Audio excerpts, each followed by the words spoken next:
Hello friends, I hope कि आप अच्छे होंगे और KVS TGT WE जिसको वर्क एक्सपीरियंस बोलते हैं उसकी प्रिपरेशन आप स्टार्ट कर चुके होंगे और अच्छी चल रही होगी प्रिपरेशन।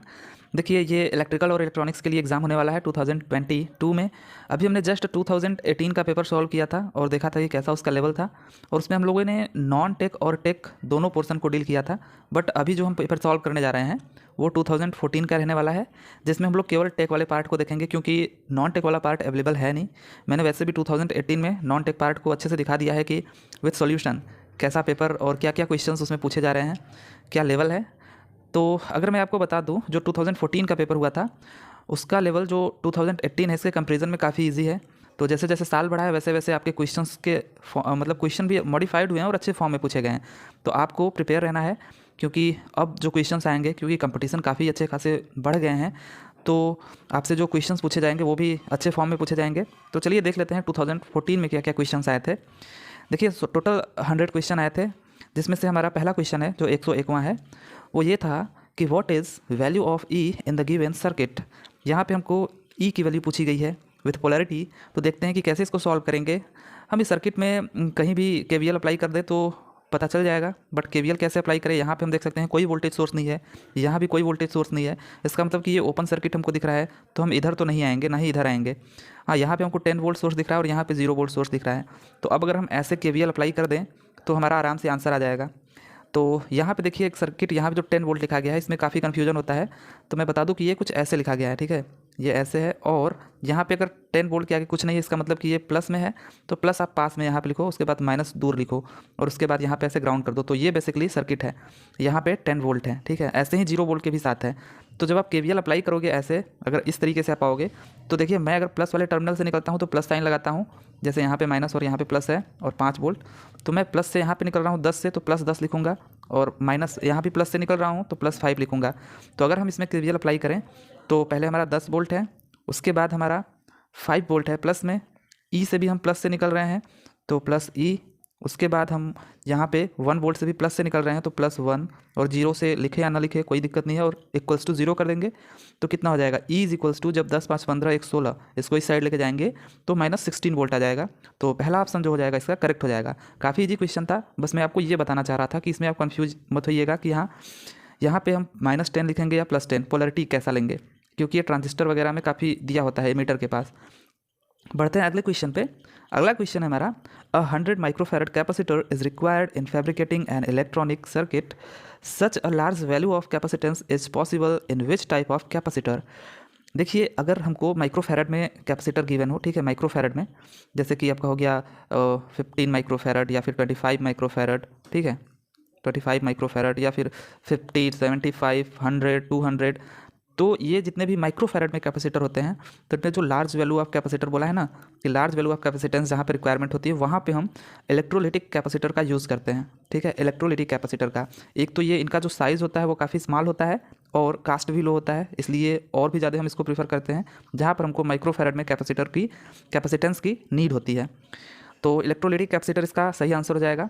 बढ़ते हैं अगले क्वेश्चन पे। अगला क्वेश्चन हमारा है 103, rating on a capacitor R25 microfarad 12 volt, a symbol for plus is also drawn near one of its terminal, which type of capacitor is it। तो यहाँ पे भी देखिए वही क्वेश्चन है जहाँ पे हमको माइक्रोफैरड में कैपेसिटर दिया हुआ है और यहाँ पे सिंबल बोल रहा है, symbol for plus is also drawn. तो प्लस जो ड्रॉ होता है वो भी इलेक्ट्रोलिटिक कैपेसिटर पे ही ड्रॉ होता है, उसके एक टर्मिनल पे, ठीक है। तो ये भी इसका आंसर जो हो जाएगा इलेक्ट्रोलिटिक कैपेसिटर हो जाएगा। देखिए, इलेक्ट्रोलिटिक कैपेसिटर का हम लोग यूज़ कहाँ करते हैं, जैसे नॉइज़ फिल्टरिंग में करते हैं। जैसे आप स्पीकर में देखे होगे, जो स्पीकर होता है वहाँ पे नॉइज़ फिल्टरिंग का जो काम करता है कैपेसिटर, वो इलेक्ट्रोलिटिक कैपेसिटर होता है, ठीक है, नॉइज़ फिल्टरिंग के काम में आता है। और अगर मैं बात करूँ तो ये कहाँ पे होता है, डीकपलिंग ऑफ पावर सप्लाई, ठीक है, जहाँ पे डीकपलिंग हमको करना होता है पावर सप्लाई का, वहाँ पे हम लोग इसका यूज़ करते हैं। तो इलेक्ट्रोलिटिक कैपेसिटर आपको पता चल गया होगा कि कहाँ कहाँ पे हम यूज़ करते हैं और क्यों यूज़ करते हैं, कितने रेटिंग होनी चाहिए। तो इसका भी आंसर हो जाएगा इलेक्ट्रोलिटिक कैपेसिटर। बढ़ते हैं अगले क्वेश्चन पे।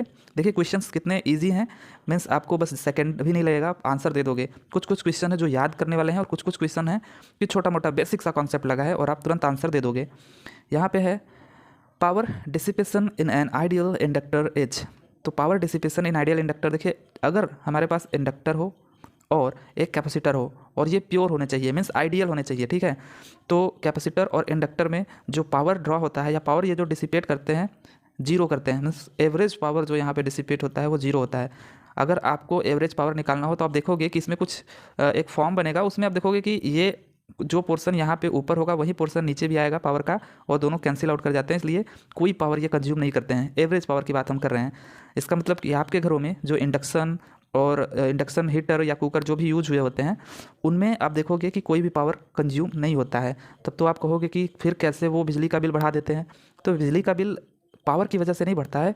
हाँ, पावर उसमें ज़रूर एक फैक्टर होता है, बट वो पीछे से करंट भी तो उतना ही खींचता है ना। अगर आप इंडक्शन यूज़ करोगे, इंडक्शन और हीटर वगैरह यूज़ करते हो, तो करंट की अमाउंट बढ़ जाती है, ठीक है। और उस करंट का हम पैसा देते हैं, ना कि एवरेज पावर का। अगर एवरेज पावर का अगर हम पैसा देने लगे, तब तो काफ़ी सारे जो आपके अप्लायंसेस यूज होते हैं उनमें तो इंडक्टर ही लगा होता है। तो इसका मतलब है कि आपको बिजली का बिल बहुत कम देना पड़ता है, क्योंकि एवरेज पावर हमारा ज़ीरो है, और एवरेज पावर का हम यूज़ करते हैं एनर्जी को फाइंड करने में। लेकिन वहाँ पे हम बेसिकली करंट का पैसा देते हैं, क्योंकि पीछे से करंट आई होती है। एक बहुत ही बेसिक कॉन्सेप्ट है जो कि आपको पता होना चाहिए। पढ़ते हैं अगले क्वेश्चन पे। अगला क्वेश्चन हमारा है 105 नंबर का। Evaluate value of R1 R2 and R3। यहाँ पे हमको स्टार डेल्टा ट्रांसफॉर्मेशन देखना है। यहाँ पे हमको सर्किट डेल्टा में दिया हुआ है और स्टार में कन्वर्ट करना है।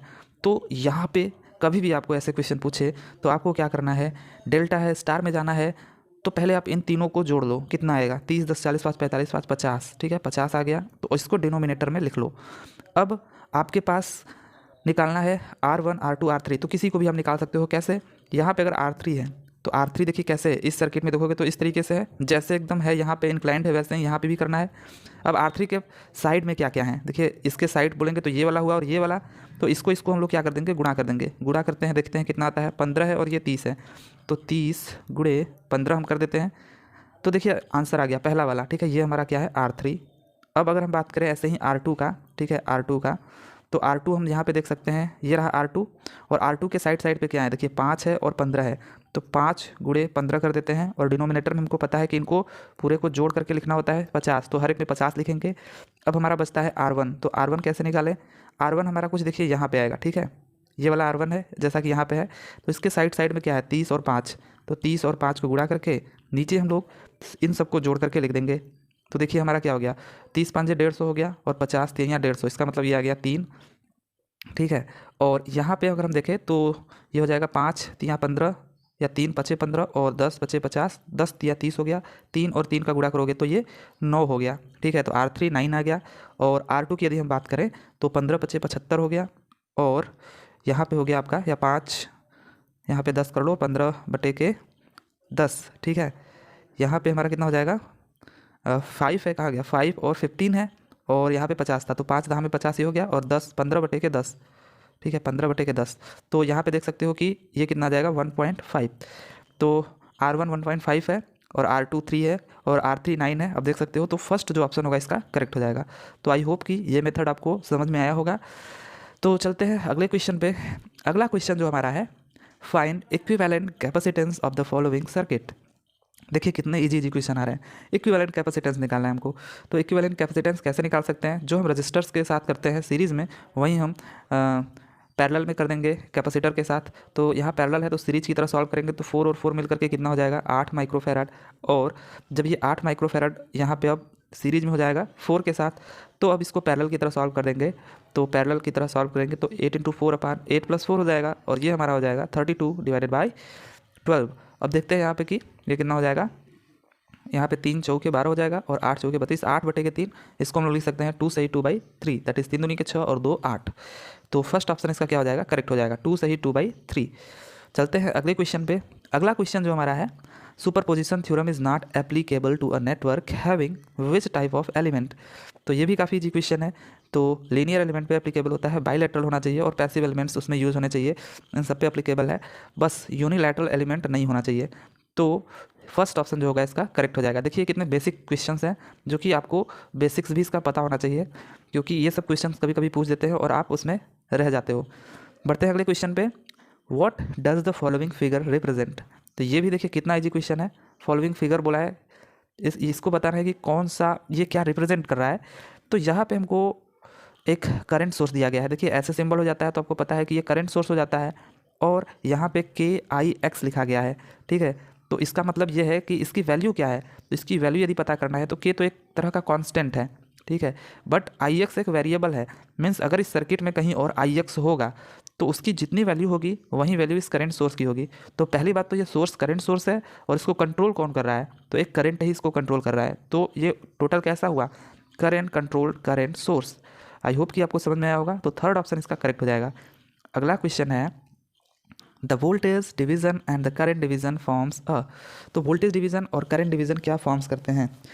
तो देखिए यहाँ पे जैसे आप वोल्टेज डिवीज़न और करंट डिवीज़न की बात करोगे तो अगर मैं बात करूँ जैसे कैपेसिटर होता है, ठीक है, यहाँ पे अगर मैं कैपेसिटर एक बताऊँ, अगले क्वेश्चन में आप इसको समझ जाओगे। देखिए कैपेसिटर यहाँ पे C1 और C2 और यहाँ पे एक सोर्स दिया गया है, ठीक है, DC सोर्स मान लेते हैं।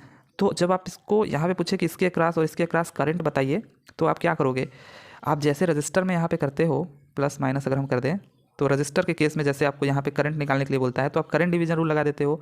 और यहाँ पे अगर यहाँ पे करंट पूछता है तो जैसा आप रेजिस्टेंस में वोल्टेज डिवीजन रूल अप्लाई करते हो, ठीक है, वैसा ही आपको क्या करना है, R1 R2 जैसा आप यहाँ पे वोल्टेज डिवीजन रूल अप्लाई करते हो वोल्टेज फाइंड करने के लिए किसी भी रेजिस्टेंस के क्रॉस, वैसे यहाँ पे आपको करंट फाइंड करने के लिए अप्लाई कर देना होगा जब कैपेसिटर होगा। तो ठीक है, जैसा मतलब आप रेजिस्टेंस में करते हो ठीक उल्टा वैसा आप कैपेसिटर में करोगे अगर यहाँ पे करंट फाइंड करना है तब। तो इसका मतलब है कि वोल्टेज डिवीजन और करंट डिवीजन जो है वो एक डुअलिटी का फॉर्म बनाते हैं, ठीक है, डुअल फॉर्म बनाते हैं, डुअल नेचर शो करते हैं। तो इसका करेक्ट ऑप्शन क्या हो जाएगा, डुअल पेयर। जैसे कि देखिए हमारा नेक्स्ट क्वेश्चन है in the given circuit what is the value of current through C1 and C2। यहाँ पे करंट की वैल्यू गिवन है, C1 और C2 गिवन है। तो यहाँ पे आप इजीली कैसे फाइंड कर सकते हो, देखिए जैसे कि आप यहाँ पे मैंने बताया कि रेजिस्टेंस यहाँ पे गिवन है R1 और R2, ठीक है, और यहाँ पे आपका वोल्टेज सोर्स है। तो आपको अगर इसके क्रॉस वोल्टेज चाहिए होता है तो आप वोल्टेज डिवीजन रूल अप्लाई कर देते हो। यहाँ का जो वोल्टेज होता है V और जहाँ का चाहिए होता है वो R2 और नीचे आप लिखते हो R1 प्लस R2। तो इससे आपको पता चल जाता है इसके क्रॉस कितना वोल्टेज है। वैसे ही अब आपको यहाँ पे करंट निकालना है इसके और इसके क्रॉस। तो जो हम यहाँ पे जैसा मेथड कर रहे हैं वैसा ही यहाँ पे करंट डिवीजन रूल के साथ करेंगे कैपेसिटर में। इसलिए मैंने बताया आपको पीछे कि ये डुअलिटी नेचर शो करते हैं। यहाँ पे अगर कोई वोल्टेज सोर्स, यहाँ पे तो वोल्टेज सोर्स नहीं है, करंट सोर्स है। करंट सोर्स का मतलब यहाँ पे करंट हमको पता है बस, ठीक है, यहाँ वोल्टेज सोर्स ही है, यहाँ पे हमको करंट सोर्स करंट पता है हमको। अगर करंट पता है तो हम करंट डिवीजन रूल अप्लाई करते हैं बट इसकी तरह जैसा कि यहाँ पे वोल्टेज डिवीजन अप्लाई किया गया है। तो टोटल करंट कितना है 10, ठीक है। अब हमको सपोज कि ये C1 में चाहिए हमको, ठीक है, IC1, तो ये कितना हो जाएगा 10 इंटू, अब जो यहाँ पे वैल्यू है दिया हुआ है C1 का उसी को लिखेंगे, जबकि करंट डिवीजन में हम जो नहीं पूछा होता है उसको लिखते हैं। तो C1 कितना है 2 है, अपॉन इन दोनों को जोड़ देते हैं 2 और 3 कितना हो जाएगा 5, ठीक है। तो 5 और 2 यहाँ पे हो जाएगा 5 टू 10 और 2 कितना हो जाएगा 4। तो 4 मिली एम्पियर इसका क्या हो जाएगा, आंसर हो जाएगा IC1 का। तो एक ही ऑप्शन ऐसा दिख रहा है पहला वाला जिसमें 4 मिली एम्पियर है C1 के क्रॉस करंट। तो अब दूसरे ऑप्शन को चेक करने की ज़रूरत भी नहीं है, आप टाइम अपना बचाएं और पहले ही जैसे आंसर दिख जाए और आप उसको करके आगे बढ़ जाएं। तो पहला इसका क्या हो जाएगा, ऑप्शन करेक्ट हो जाएगा। आई होप कि ये करंट डिवीजन और वोल्टेज डिवीजन जो मैं बता रहा हूँ आपको वो समझ में आया होगा। बढ़ जाते हैं अगले क्वेश्चन की तरफ। अगला क्वेश्चन है हमारा an electric iron was rated 110 volt 500 what if it was put across 220 volt the new output power will be. तो ये भी काफ़ी इजी क्वेश्चन है। यहाँ पे हमको सिंपली पूछा है द नेट आउटपुट पावर कितना होगा अगर हम 220 वोल्ट के क्रॉस देखें। जो हम यहाँ पे इलेक्ट्रिक आयरन था उसको हम 110 वोल्ट के क्रॉस जब देख रहे थे तब, तो 110 वोल्ट के क्रॉस जब हम देख रहे हैं तो कितना आ रहा है पावर 500 वाट आ रहा है। और आपको पता है पावर जो होता है वो वोल्टेज से अगर हम फाइंड करें तो V²/R होता है। तो हमको V² की वैल्यू पता है 110, तो इसका स्क्वायर कर देते हैं 110 × 110 और यहाँ पे R। तो R हमारे से निकल के आ जाएगा, R कितना हो जाएगा, ये 500 नीचे चलाएगा, 500 यहाँ पे चलाएगा, ठीक है। और इससे हम देख सकते हैं कि ये कट गया, इससे ये कट गया, ठीक है। तो हमारे पास हो गया 11 × 11। इसका मतलब है कि R जो हमारा हो जाएगा ऊपर जाएगा तो R 11 × 11/5। अब हमको यहाँ पे बताना है 220 वोल्ट के क्रॉस कितना पावर आएगा। तो पावर इज इक्वल्स टू क्या होता है V², V हमारा इतना है 220, तो 220 × 220 का स्क्वायर हमने कर दिया और नीचे हम R लिख देते हैं क्योंकि P is equals to V²/R होता है। तो यहाँ पे 11 × 11/5 होगा, 5 ये वाला ऊपर चला जाएगा और यहाँ पे 11 यहाँ पे हो जाएगा 2 मतलब 20 और इस 11 से भी यहाँ पे कितना हो जाएगा 20 और 20 है कितना हो जाएगा 400, 400 गुणा अगर 5 में करते हो तो ये 2000 वाट आ जाएगा। तो फोर्थ ऑप्शन इसका क्या हो जाएगा, करेक्ट हो जाएगा। पढ़ते हैं अगले। तो नेक्स्ट क्वेश्चन जो आपका है, two identical resistive loads consumes a total of W watts when connected in parallel across an ideal DC source. What would happen to the consumption if they are connected in series with the same source? तो यहाँ पे देखिए पूछा गया है कि अगर यहाँ पे दो आइडेंटिकल रेजिस्टेंस है, इसका मतलब है कि ऐसे रेजिस्टेंस हैं जिनकी वैल्यूज़ क्या है, सेम है, तो हम क्यों ना एक वैल्यूज़ ही ले लेते हैं जिससे एकदम आसानी हो जाए। यहाँ पे 1 ओम और 1 ओम हम ले लेते हैं रजिस्टर की वैल्यू। आइडेंटिकल का मतलब कि दोनों की वैल्यू सेम होनी चाहिए, प्रॉपर्टीज़ वगैरह सब सेम होनी चाहिए। अब ये कनेक्टेड है एक डीसी वोल्टेज के थ्रू, ठीक है, डीसी वोल्टेज के थ्रू कनेक्टेड है। मान लेते हैं कि वो डीसी वोल्ट कितना है, 2 वोल्ट है। तो यहाँ पे टोटल पावर जो ये रजिस्टर्स कंज्यूम कर रहे हैं वो कितना हो जाएगा, तो अगर हम इनका इक्विवेलेंट निकालें तो ये 1/2 हो जाएगा, ठीक है, पैरेलल में है तो इससे पावर क्या आ जाएगा, V²/4। V हमारा 2 है तो V² करेंगे 4 हो जाएगा, और R हमारा हाफ है, इसको सॉल्व करेंगे तो ये हमारा 8 वाट आ जाएगा। अब 8 वाट हमारा क्या कर रहा है, ये पावर कंज्यूम कर रहा है। अब पूछ रहा है कि अगर इन्हीं रजिस्टर्स को हम सीरीज़ में कनेक्ट कर दें, ठीक है, सीरीज़ में कनेक्ट कर देते हैं और with same DC voltage source, ठीक है, डीसी वोल्टेज जो सोर्स है वो सेम होना चाहिए 2 वोल्ट। तो अब आपको बताना है कि ये कितना पावर कंज्यूम करेगा। तो इसका इक्विवेलेंट हम देख सकते हैं कि 2 ओम हो जाएगा, और करंट कितना हो जाएगा फिर, वोल्टेज अपान रेजिस्टेंस, तो 2/2 ये हमारा करंट निकल के आ गया 1। अब हम जानते हैं कि पावर ये कितना कंज्यूम करेगा, I²R। तो I का हम स्क्वायर कर देते हैं और इसमें R का मल्टीप्लाई कर देते हैं जो कि 2 है। तो मल्टीप्लाई करने के बाद ये देखेंगे कि अब 2 वाट आ गया। तो इसका मतलब है जो पहले 8 वाट था अब वो 2 वाट हो गया है। इसका मतलब कि 8 को अगर हम 1/4 टाइम्स कर दें तो हमारा 2 आ जाएगा। तो ऑप्शन जो सही हो जाना चाहिए था वो 1/4 टाइम्स हो जाना चाहिए था, जो कि ऑप्शन में है नहीं। हो सकता है ये क्वेश्चन कुछ और पूछना चाह रहा था, 4 टाइम्स कराना चाह रहा था, कि पैरेलल को पूछना चाह रहा था सीरीज़ के कंपैरिजन में, बट यहाँ पे सीरीज़ का पूछा है क्या हो जाएगा, तो सीरीज़ तो 1/4 टाइम्स हो जाएगा। तो इसका कोई भी ऑप्शन इसमें करेक्ट नहीं है, 1/4 टाइम्स इसका क्या हो जाएगा, करेक्ट आंसर हो जाएगा। अगला क्वेश्चन है कि what is product of form factor and peak factor. तो यहाँ पे फॉर्म फैक्टर क्या होता है, फॉर्म फैक्टर जो होता है आपको पता होना चाहिए कि जो फॉर्म फैक्टर होता है वो RMS बाई एवरेज, ठीक है, वो होता है। और जो पीक फैक्टर होता है वो क्या होता है, जो पीक फैक्टर होता है वो होता है आपका पीक वैल्यू, ठीक है, पीक वैल्यू, या फिर हम कह सकते हैं मैक्सिमम वैल्यू, पीक को हम मैक्स भी बोलते हैं, अपॉन यहाँ पे RMS वैल्यू होता है। तो जब आप इनका मल्टीप्लाई करोगे तो RMS से RMS कट गया तो बचा हमारे पास पीक या फिर मैक्स अपॉन एवरेज। तो सेकंड वाला ऑप्शन जो है max value upon average value वो क्या हो जाएगी, करेक्ट हो जाएगी। आई होप कि आपको समझ में आया होगा। अगला क्वेश्चन है a series RLC circuit draws a current at leading power factor at. तो सीरीज RLC सर्किट की बात हो रही है। सीरीज RLC सर्किट का मतलब ये हो गया कि यहाँ पे अगर हम बात करें, let us suppose series RLC circuit है और उसमें जो यहाँ पे बनता है लीडिंग पावर फैक्टर की बात करें ना, series RLC circuit draws a current at leading power factor. तो देखिए हमको पता होना चाहिए यहाँ पे कि जो इम्पिडेंस का हम ड्रॉ करते हैं यहाँ पे ग्राफ फ्रीक्वेंसी के रिस्पेक्ट में, तो वो कुछ ऐसा होता है, ठीक है, ऐसा, जहाँ पे ये हमारा ओमेगा नॉट होता है रेजोनेंट फ्रीक्वेंसी, ठीक है, ये ओमेगा फ्रीक्वेंसी के रिस्पेक्ट में है। तो ये जो ओमेगा से हम ओमेगा नॉट से आगे बढ़ते हैं तो स्ट्रेट लाइन मिलता है, क्यों, क्योंकि यहाँ पे ओमेगा एल ये फॉर्म बनाता है, ठीक है, मीन्स ये इंडक्टिव नेचर इधर बनाता है और इधर कैपेसिटिव नेचर बनाता है 1/ωc। आप इसको पूरे डिटेल में देखोगे तब समझ में आएगा। तो ये 1/ωc बनाता है, इधर ये कैपेसिटिव नेचर का होता है, ठीक है, क्योंकि ओमेगा सी देखिए है इन्वर्सली प्रोपोर्शनल जेड के, तो परवलयाकार होगा जिसको आप क्या बोलते हो, हाइपरबोला। और यहाँ पे ये जो हमारा है स्ट्रेट लाइन है, ये मतलब वो प्रोपोर्शनल है जेड के ओमेगा, तो ओमेगा अगर बढ़ाओगे तो एकदम प्रोपोर्शन बढ़ेगा तो एकदम स्ट्रेट लाइन की तरह दिखता है, हालांकि बनाते नहीं स्ट्रेट लाइन। तो यहाँ पे कैपेसिटिव नेचर हो गया, इसका मतलब कि यहाँ पे करंट क्या करेगा, लीड करेगा वोल्टेज से, कैपेसिटिव में ही तो करता है। इसका मतलब है कि इसका जो सही आंसर हो जाएगा कि कब, जब ओमेगा जो है ओमेगा नॉट से लेस होगा तब ये लीडिंग नेचर शो करेगा। तो frequencies less than the resonant frequency तब ये लीडिंग पावर फैक्टर शो करेगा। इसका मतलब थर्ड ऑप्शन इसका क्या हो जाएगा, करेक्ट हो जाएगा। बढ़ते हैं अगले क्वेश्चन पे। अगला क्वेश्चन है which expression represents the quality factor for a series resonant circuit. तो सीरीज रेजोनेंट सर्किट की बात कर रहा है, तो वहाँ पे क्वालिटी फैक्टर क्या हो जाता है 1/R√L/C।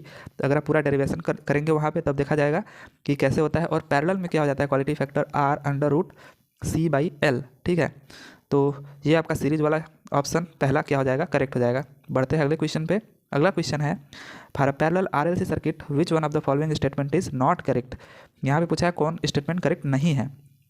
तो पहला ऑप्शन है bandwidth of the circuit decreases if R increase. तो पैरेलल RLC सर्किट की बात है, तो पैरेलल RLC सर्किट में जो बैंडविड्थ होता है वो 1/टाइम कांस्टेंट होता है, और टाइम कांस्टेंट आपको पता है कि RC होता है, तो वहाँ RC लिख देंगे। अब बताइए कि अगर हम R को इंक्रीज़ करते हैं तो बैंडविड्थ क्या होगा, डिक्रीज होगा ऑब्वियसली, डिनोमिनेटर इंक्रीज हो रहा है तो पहला तो सही है, ठीक है। दूसरा क्या है, bandwidth of the circuit remains same if L increase, तो एल से इसका कोई लेना देना नहीं है, इंडिपेंडेंट है, इसका मतलब कि बैंडविड्थ सेम रह जाएगा, तो दूसरा भी सही है। तीसरा है कि at resonance input impedance is real quantity, तो रेजोनेंस पे इनपुट इम्पिडेंस क्या होता है, रियल क्वांटिटी होता है, सही बात है, क्योंकि Z जो होता है वो R के बराबर होता है रेजोनेंस पे, क्योंकि L और C से कोई लेना देना नहीं रह जाता है, तो रियल यहाँ पे होता है, ठीक है। इनपुट इम्पिडेंस रियल क्वांटिटी होता है, यहाँ पे J जो ओमेगा L और 1/ओमेगा C होता है ये हट जाता है, तो रियल क्वांटिटी ही बचती है R, तो तीसरा भी सही है। चौथा क्या है, at resonance the magnitude of input impedance attains its maximum नहीं मिनिमम वैल्यू, ऐसा पूछा है, तो रेजोनेंस पे जो मैग्नीट्यूड ऑफ इनपुट इम्पिडेंस है, मैंने आपको बताया अभी इनपुट इम्पिडेंस का यहाँ पे अगर मैग्नीट्यूड की बात करें तो सीरीज के केस में ऐसा दिखाया था मैंने, पैरेलल के केस में ठीक उल्टा होता है, ठीक है, ऐसा होता है, तो वहाँ पे रेजोनेंस पे सीरीज में मिनिमम होता है, ठीक है, रेजोनेंस पे इनपुट इम्पिडेंस, जबकि पैरेलल में मैक्सिमम होता है, ठीक है, मैक्सिमम, तो यहाँ पे जो लिखा गया है मिनिमम वो गलत है, मैक्सिमम होना चाहिए था, तो फोर्थ ऑप्शन इसका क्या हो जाएगा, करेक्ट हो जाएगा। बढ़ते हैं अगले क्वेश्चन पे। अगला क्वेश्चन है time constant is a time taken for the response to rise to how much of its final value, तो अगर हम बात करें यहाँ पे कि ऐसे चार्जिंग अगर कोई इक्वेशन है, ठीक है, जो कि कैपेसिटर में होता है मेनली, तो ऐसे केसेस में जो टाइम कांस्टेंट होता है वो क्या होता है, देखिए यहाँ पे 0 टाइम है, टी के रिस्पेक्ट में करें तो टाइम कांस्टेंट यहाँ पे टाउ टाइम पे आप देखोगे एक टाइम पे, वहाँ पे क्या होता है कि ये फाइनल वैल्यू की कितनी होती है 0.632, ठीक है, 632 में 63.2% ऑफ इट्स फाइनल वैल्यू होती है, उसको हम लोग क्या बोलते हैं, टाइम कांस्टेंट बोलते हैं, ठीक है, टाइम कांस्टेंट। पूरा डेरिवेशन होता है तो मैं बताता कि टाइम कांस्टेंट एक्चुअली में होता क्या है, ठीक है, तो अभी उसका पूरा नहीं, लेकिन आपको एक बस आइडिया देते हैं कि वाई टी इक्वल्स टू क्या होता है, अगर मैं लिख दूँ वाई नॉट यहाँ पे 1 - e⁻t/टाउ, तो यहाँ पे ये चार्जिंग इक्वेशन है, ठीक है, यहीं से ये जो टाउ की वैल्यू निकल के आई है, कैसे यहाँ पे 0.32 होता है, ठीक है, तो ये पूरा डिटेल में आप टेक्निकलिटीज़ में जाओगे तब आपको पता चलेगा।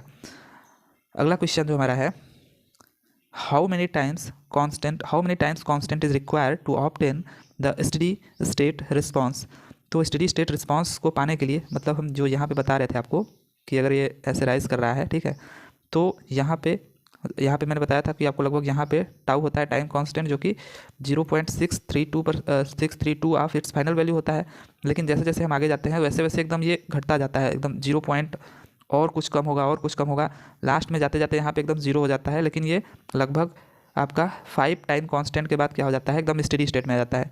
ये नेटवर्क थ्योरी की बात है, अगर कंट्रोल में आप वैसे देखोगे तो वहाँ पे बोला जाता है कि ये 4 टाउ मतलब 4 टाइम कांस्टेंट के बाद ये स्टेडी स्टेट में आ जाता है, लेकिन वहाँ पे 2% का ऊपर नीचे एरर होता है, लेकिन 5 टाइम कांस्टेंट पे ये क्या हो जाएगा, 5 टाइम कांस्टेंट पे पूरा स्टेडी स्टेट में चला जाएगा, तो इसका जो सही आंसर हो जाना चाहिए वो 5 टाइम्स हो जाना चाहिए।